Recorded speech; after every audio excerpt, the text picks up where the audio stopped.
आजकल राधा के विषय में अनेक तरह की युक्तियां सुनने को और पढ़ने को मिल रही हैं। तो सवाल ये उठता है कि कौन थी राधा। राधा के विषय में अगर जो आप गहन अध्ययन करेंगे तो यह पाएंगे कि महर्षि व्यास द्वारा रचित महाभारत में, जिसमें श्री कृष्ण की संपूर्ण लीलाओं का वर्णन है, राधा का नाम कहीं नहीं आया। इतने बड़े विशाल ग्रंथ में, जिसमें भगवान श्री कृष्ण की पूरी जीवनी की झांकी है, उसमें राधा नाम की गोपिका का नाम आया ही नहीं है। फिर श्रीमद् भागवत महापुराण, जो भगवान श्री कृष्ण की जीवन की सारी घटनाओं, सारी उनकी लीलाओं का वर्णन है, उसमें भी राधा का नाम कहीं नहीं आया। तो आखिर राधा का नाम टपका कहाँ से, राधा नाम आया कहाँ से, यह विचारणीय बात है। देखिए, 13वीं शताब्दी के पहले पूर्व राधा नाम की कोई नायिका नहीं थी। 13वीं शताब्दी में रीतकालीन कवियों ने नायक श्री कृष्ण को बना दिया, क्योंकि ये मुरली बजाते थे तो उन्होंने नायक श्री कृष्ण को बना दिया। रासलीला के नाम पर इन्हीं को नायक बना दिया।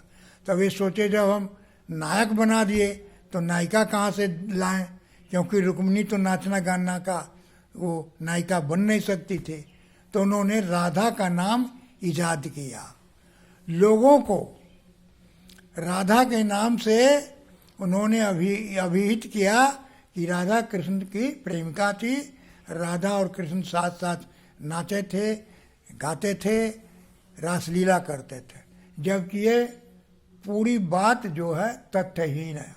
भगवान श्री कृष्ण कभी कभी बचपन था, रासलीला कर लेते थे, गोपियों के साथ खेल लेते थे, बच्चों के साथ खेल लेते थे, ग्वाल बालों के साथ खेल लेते थे। इसका मतलब राधा के साथ थोड़े वो खेलते थे। राधा कहीं नाम ही नहीं, जिक्र ही नहीं है। हाँ, महाभारत में वृषभानुजा नाम की एक लड़की का नाम आया है, जिसके पिता का नाम वृषभानु था और उसके पति का नाम अभिमन्यु था।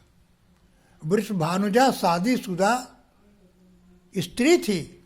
वह भी कभी कभी कृष्ण के मकान पर जाती थी, उनके निवास स्थान पर जाती थी जहाँ वो खेलते कूदते थे।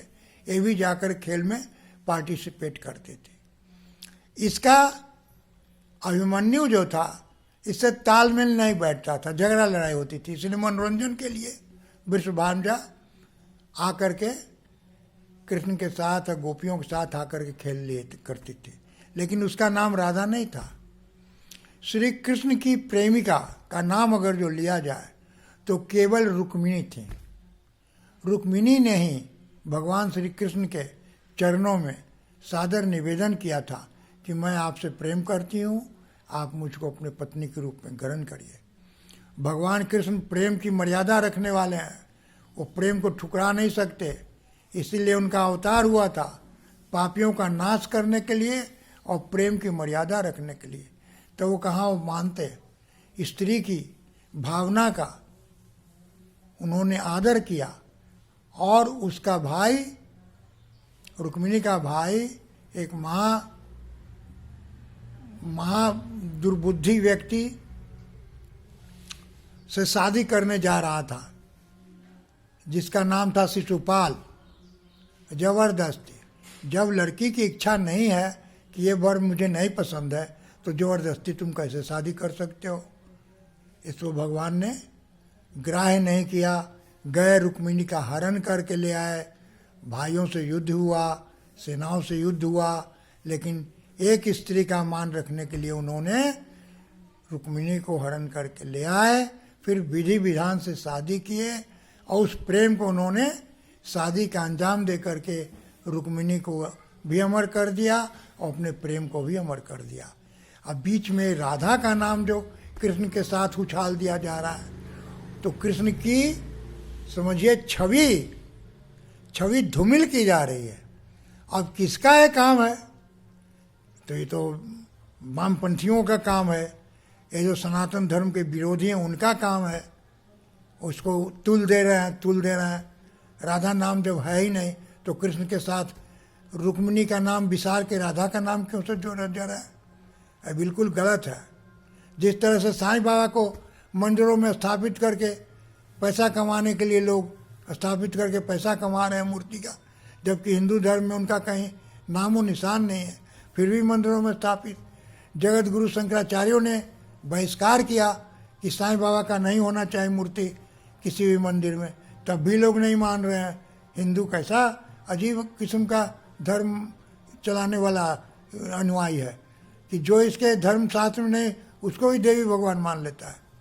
उसी तरह से राधा की नाम की व्युत्पत्ति रीतकालीन में हुआ, कवियों ने किया।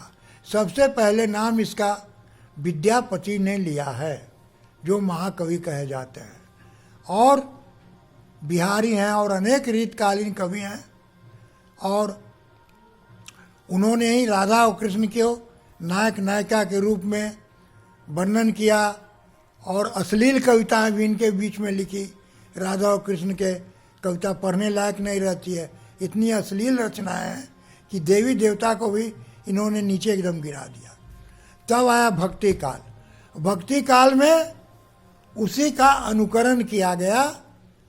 किसी महंत ने या उसके जो आचार्य थे उन्होंने भी कृष्ण के साथ राधा का नाम जोड़ दिया और उसके साथ कविताएं और पद लिखना शुरू कर दिया। अब भक्ति काल में आ गया तो अकाट्य हो गया, अब कोई काट ही नहीं पा रहा है। फिर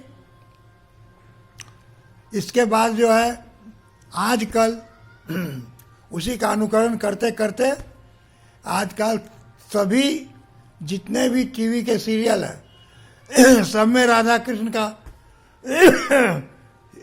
उज्जवल चरित्र नहीं, छिछोरापन दिखाता है, जो कि बिल्कुल ही गलत है। यहाँ तक कि सीरियलों में राधा कृष्ण को लेकर के तमाम उल्टा पुल्टा चरित्र दिखाया जाता है, जो कि शास्त्र में जिसका कहीं वर्णन ही नहीं है।